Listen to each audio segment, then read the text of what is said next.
Good afternoon, everyone. I'm going to start the presentation now.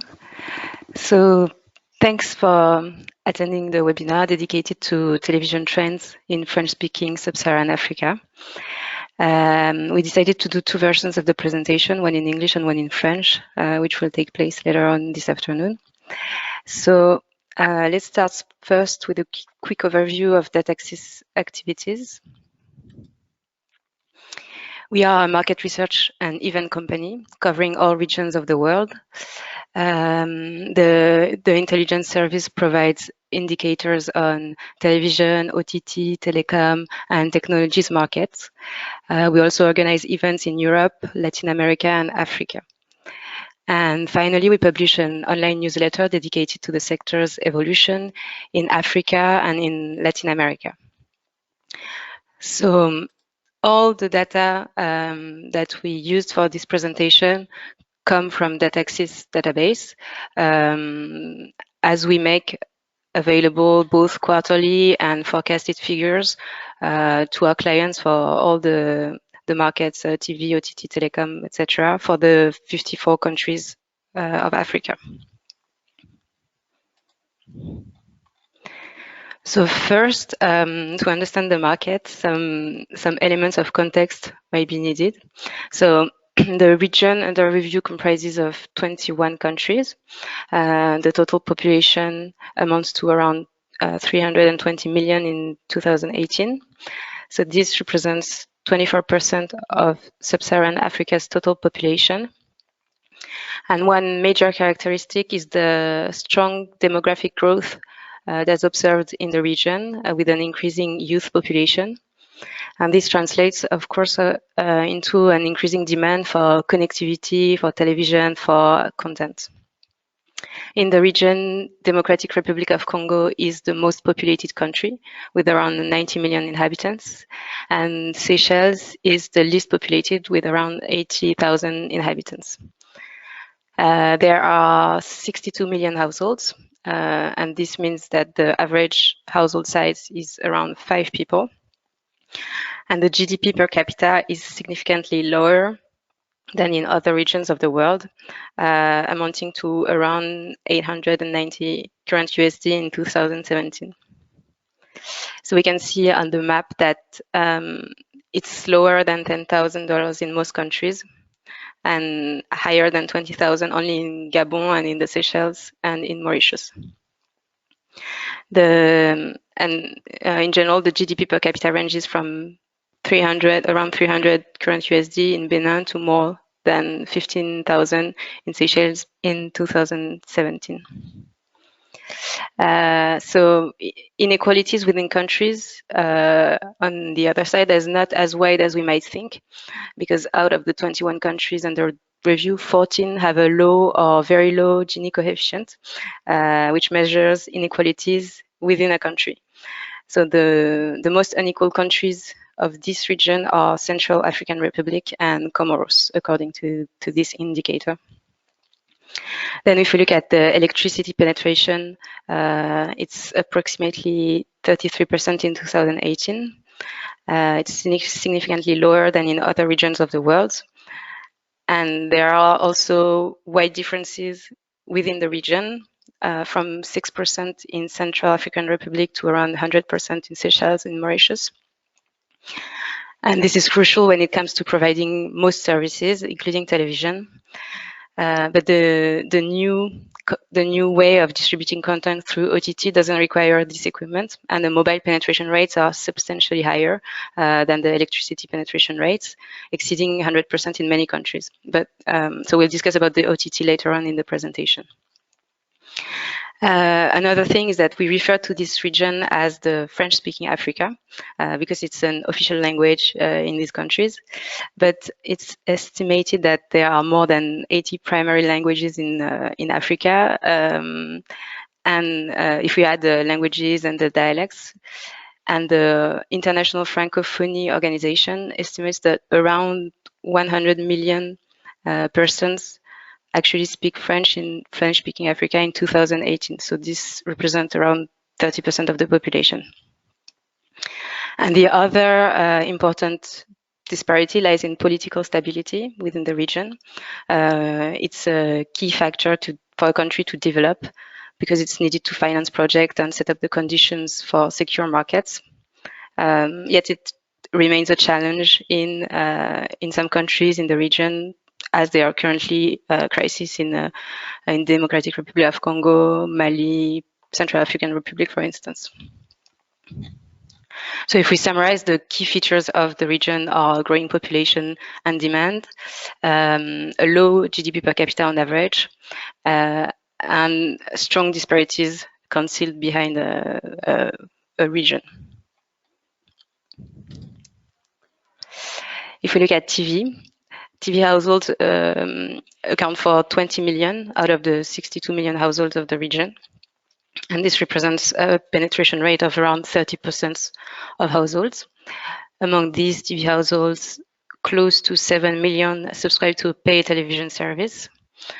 This means that the market still comprises mostly of free-to-air households, even if pay TV is increasing importantly, as we'll detail later on in the presentation. And it's the opposite for the revenues. They are essentially captured by pay television. So revenues amounted to around 760 million in 2018. And here we summed up the pay TV and free-to-air TV revenues, but we don't refer to the same thing exactly. So pay TV revenues are the operators' revenues, while free-to-air revenues are the TV channels' revenues.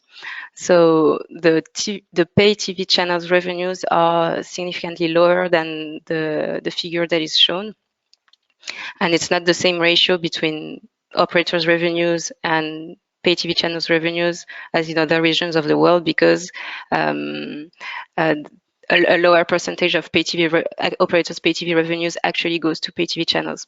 And this comes from the fact that the cost structures are different. The programming costs might be lower, but the distribution costs hold a larger share for pay TV operators.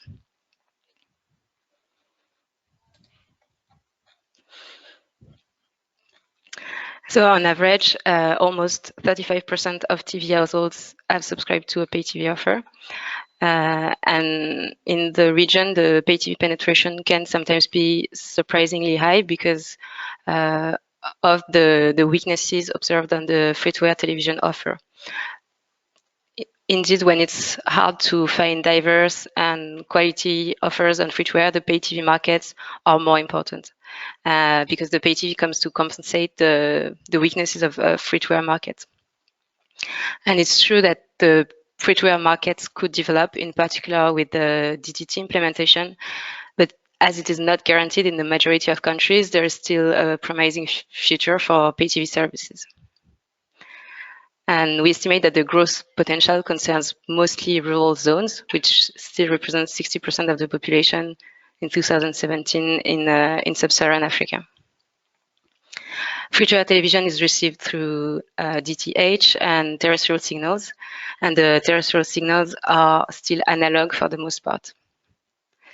Now, if we look at pay TV on the right, we can see that a strong growth was observed in the recent years. The number of pay TV subscribers almost doubled between 2014 and 2018, and it gained 30% in 2018 only. The split by technology doesn't change as rapidly. The satellite is the most technology used to access pay television. It's followed by cable. And this comes essentially from the specific market of Cameroon, because the country is an exception in the region with a strong cable market divided into two types of offers. The traditional pay TV packages offering numerous channels, digital channels for a price that we can compare to the other offers. And there are, on the other side, unencrypted channels with a subscription price of around 1 or 2 euros, and that are still mainly analog receptions. So this is why the cable is so important in the chart. And then there is DTT. The DTT pay TV subscribers are growing because of the launch of Canal Plus offers, Easy TV because of Star Times, and also because of more local initiatives like TNT Africa. And these type of offers can have a significant potential because the switchover is still far from being totally achieved in the region, and the DTT packages are usually less expensive than the DTH packages, and this is a model very specific to Sub-Saharan Africa. The two other technologies are IPTV and MMDS that are limited at the moment. MMDS is a technology very specific to French-speaking Africa, which was developed only in this region.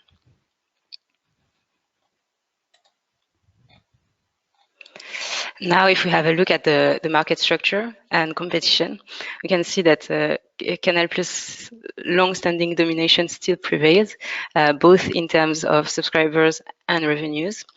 As explained, the cable analog subscribers represent a significant weight in terms of subscribers, but they don't generate as much revenues. Then Star Times recently entered new markets in the region, and its market share is growing accordingly. But its ARPUs are, however, lower than those of Canal Plus, and this explains the differences that we can see between the two charts. So the market is dominated by international operators, except maybe in Cameroon. But the analog cable offers don't really compete directly with Canal Plus or Star Times.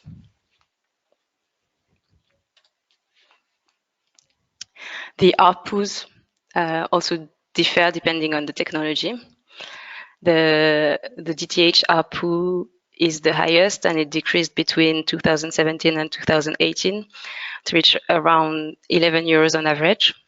So it's a decrease, but it also means that the ARPU is getting closer to a coherent price for the region, given the purchasing power on average. And it also remained high during many years because it was the only option to access quality, diverse content. And now the improvements of free-to-air offers and the launch of low-priced offers, like those of Strong Technologies, for instance, on DTH, are weighing on prices, and this is also why they decrease. If we look at HD, it's still HD is only at its early stages in the region. Around 4% of total pay TV subscribers have access to HD, but this number should evolve in the next years as Canal Plus recently launched its HD set-top box. And the switchover to DTT could also allow more channels to broadcast in HD.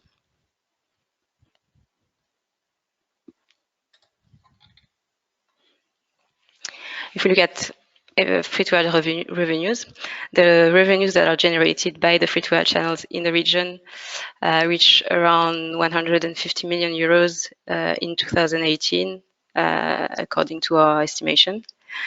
And it appears that they are too low to secure good production conditions, the dynamization of local content, and the sustainable development of new channels for the major part of the countries. So it's forecasted to gain 63% by 2023, provided that countries set up the necessary conditions to enhance their advertising revenues. So the first requirement for these markets is to set up audience measurements, which are still lacking in the region. Besides, there's another issue with the fact that analog terrestrial television is not necessarily covering the entire territory of a country. And this means that channels broadcasted on analog terrestrial television are not able to provide national coverage to advertisers. And this is a problem that could be solved with the switchover to DTT.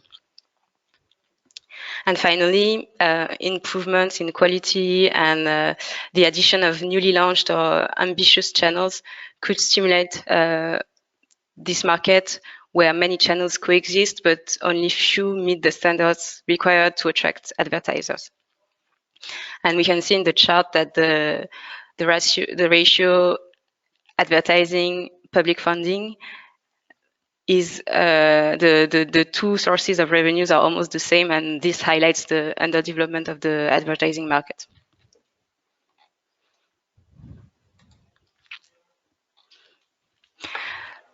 The DTT switchover is still expected in many countries. Actually, it is completed only in one country of the region, in Rwanda. It is launched in 4 countries, and it is planned in 5 countries, and it is planned in most of the other countries at different stages. But we know that in this region, the switchover has been planned and postponed many times, and it's difficult to know when the implementation will actually occur. Many hurdles can delay the process, like, for instance, financing infrastructures, equipping households with compatible devices, being able to provide additional content, and therefore to justify the switchover. And this is why our forecasts to 2023 are very cautious. And this is why we don't expect the switchover to be completed in the whole region in 2023. There are, of course, differences between countries, and these wide differences derive mainly from the political engagement of their governments. And depending on the political situation, it might not be the same order of priorities for the DTT.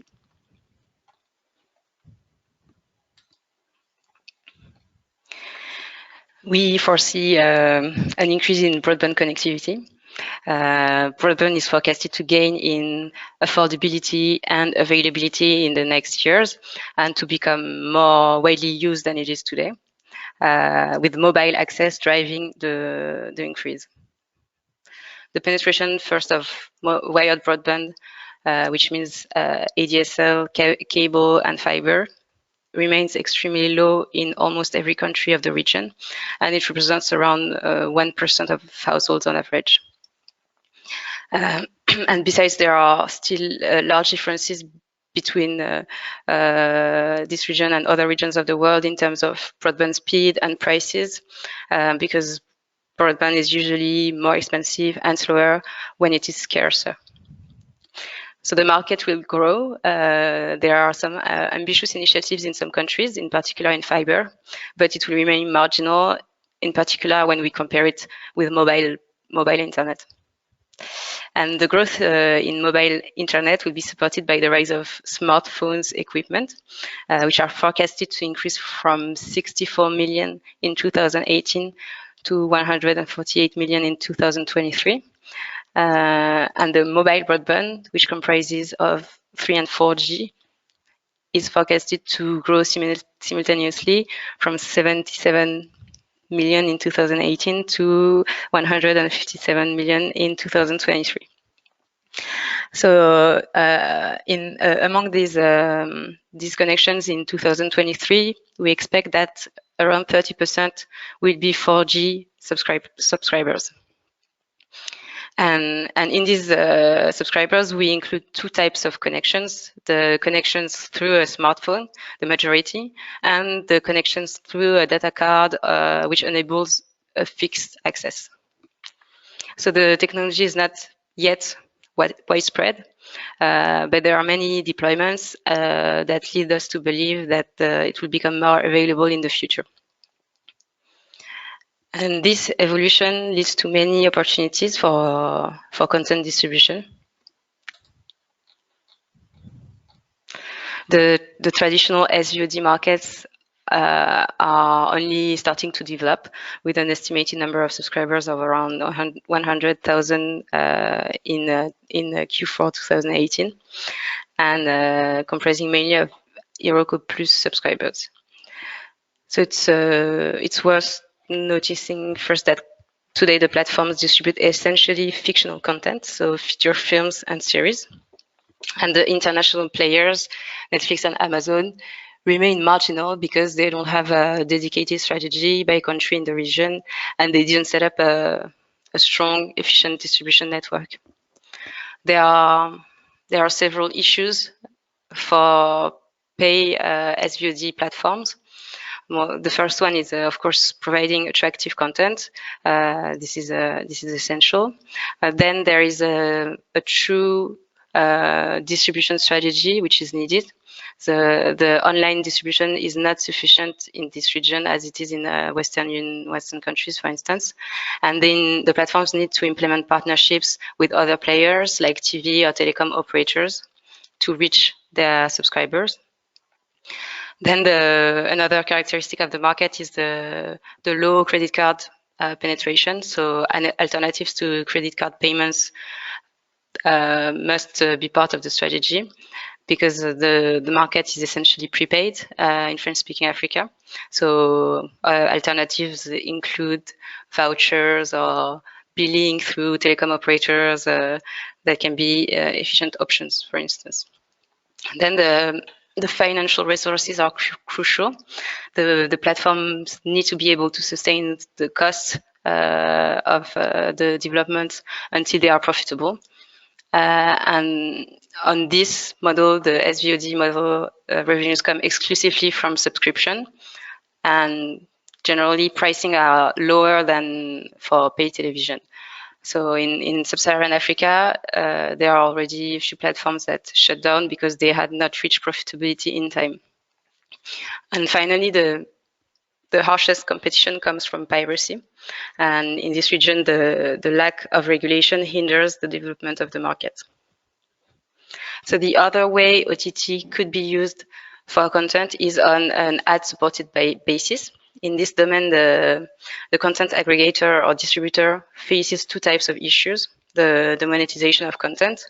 As said, the advertising market is not very important, but online advertising has the advantage of being measurable, and it could generate non-negligible revenues in the future.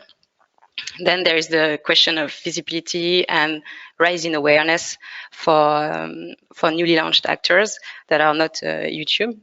And this visibility can come from partnerships with the other operators, and in particular with the operators that hold the closest relationship with Sub-Saharan African, the mobile operators.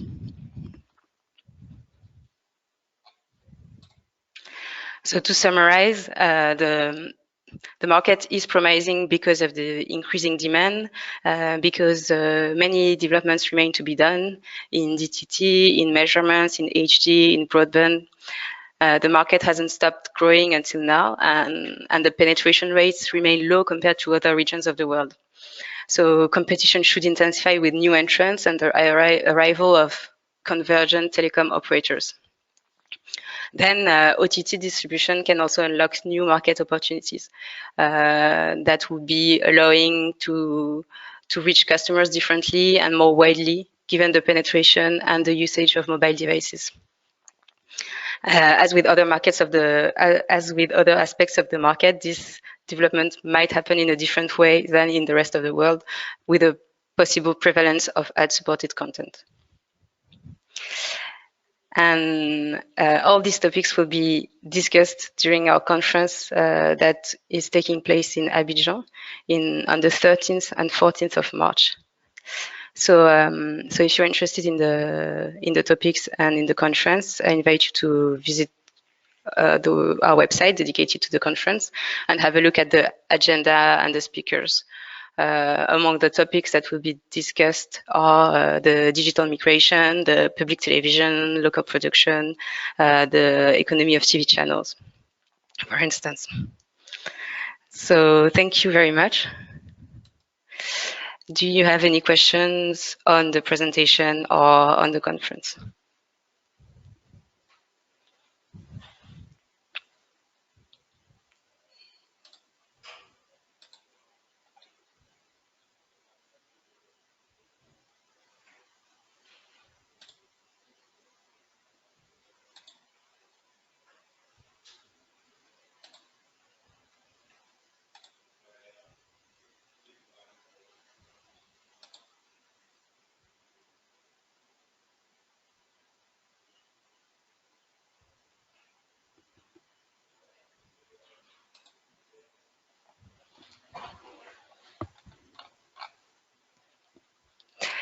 How confident are you with the free-to-air revenue data? How many countries do you actually have data for?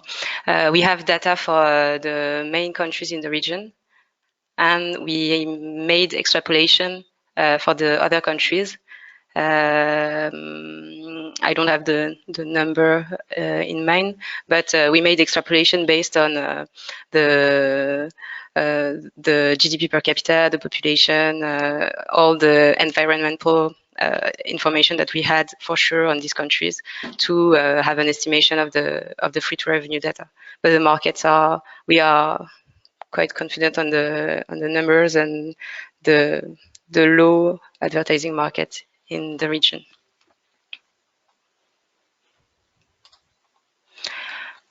How many HD channels are catered in this region? I don't have the exact number of the HD channels, but they are, as it was not possible to distribute them for a long time, there are very few HD channels.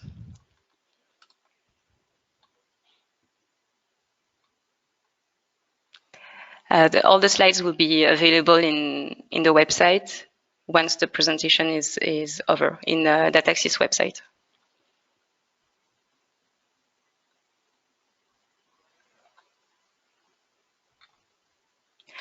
In some cases of the distribution impacted by people that have boxes not to get pay TV, but to get better quality signals of FTA channels. Yeah, we think that the number of people who are using set-top boxes to have to access free-to-air DTH channels is also increasing. There are new offers in this market, and in French-speaking Africa, but also in English-speaking Africa, where new operators launched free-to-air packages with a lot of channels and for free. And it's like we are observing more and more initiatives like this. So these offers are made more and more available to customers, and it's impacting the pay TV markets because it's an added competition to the market.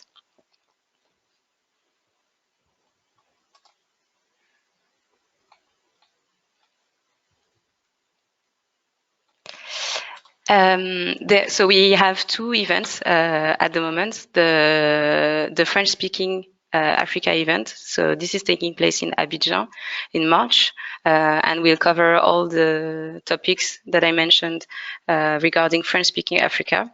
And we have another event in May in South Africa, which covers the whole region of Sub-Saharan Africa. So these are two different events, because one is focused on French-speaking Africa and the other one is focused on the whole Sub-Saharan Africa.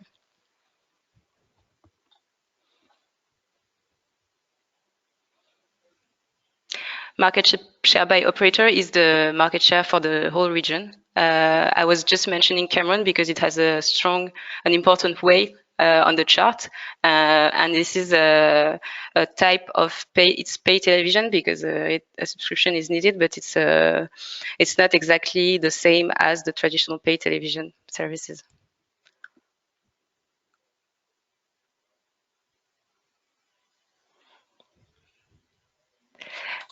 The CEO event is in English, and the Abidjan event is in French.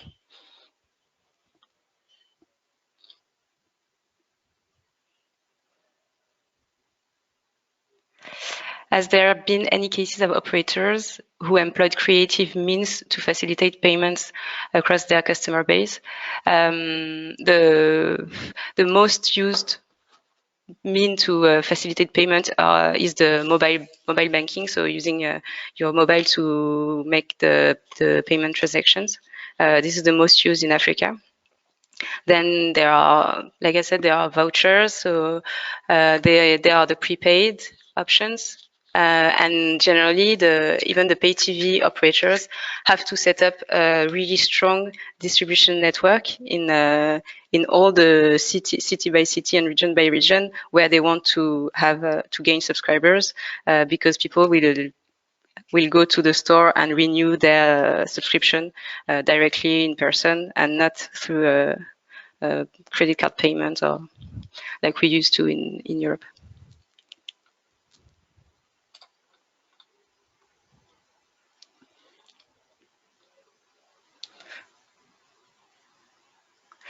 What systems are there for advertisers to get independent proof of flighting of their ads on these TV channels? There are measurements, but they don't take place every day, and they don't measure all the programs that are broadcasted every day. They measure programs a few times a year, and it's generally not possible to see or to measure how many people saw your ad or who they are, or all these types of measurements that we can do in Europe. But it might be launched in some countries in the future, but it's still lacking today.